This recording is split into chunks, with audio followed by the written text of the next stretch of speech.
মানুষ বুঝে না আল্লাহ যে একজন আছে, উনি যে সর্বশক্তিমান। দেশ দিয়ে তো বিখ্যাত হয়ে হয়েছে আল্লাহ। যে শীতে আল্লাহ কি গজব নাজিল দিছে দেন, দেশে বড় অভাব, একটারও দানা নাই, তাও মানুষ এলে শীতে ক্ষয়ক্ষতি হয়েছে বা পর্যাপ্ত পরিমাণ শীতের কারণে ফসল সরিষা ক্ষেত অনেক নষ্ট হয়েছে।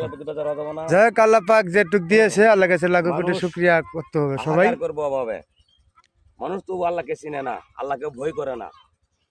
আইরে মানুষ, মাটির সৃষ্টির মানুষ, 18,000 মাকলুক করা শ্রেষ্ঠ জীব হলো মানুষ।